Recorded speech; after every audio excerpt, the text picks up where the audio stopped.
I'm thinking that it might be more of a long-term disability, and I'm now focusing on learning to live with long COVID. Yoga is one of the many activities Quebec City resident Carrie Anna McGinn can no longer enjoy because of her year-long post-COVID symptoms. She's among those being studied at a Montreal research clinic dedicated to long haulers and finding out why many like her can't go back to normal even if the province intends to by March 14th. Really incapacitating symptoms that don't allow me to do the job I love, to be the active mom that I am, to do the community and volunteer work that I love to do. And so it's been hard.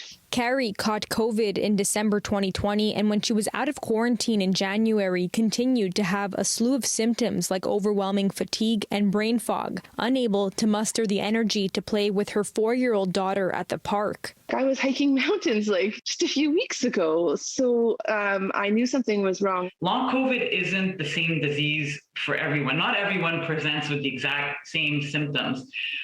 There seems to be clusters of symptoms that travel together that, so sort of these subprofiles of long COVID. This is what Dr. Emilia Liana Falconi and her team have been studying for the last year at the Montreal Institute of Clinical Research. It's not certain how common long COVID is, but Dr. Falconi estimates it could hit between 10 and 30% of people who've been infected. The clinic is studying 570 cases, including Carrie's. We've learned a lot in the past year. We certainly have a better grasp of the range of symptoms and the types of complications that can arise.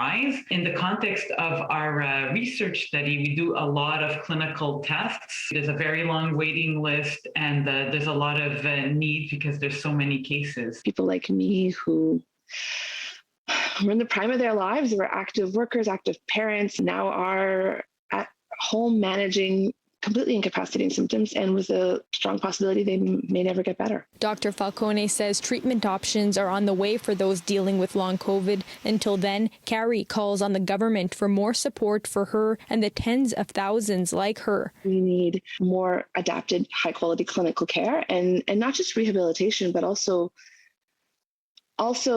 access to medications, access to specialists. A year later, she still suffers a long list of symptoms with no end in sight. I might recover, but I might not. And I think that's important to acknowledge, is that people like me need disability supports. In Montreal, Alyssia Rubertucci, City News.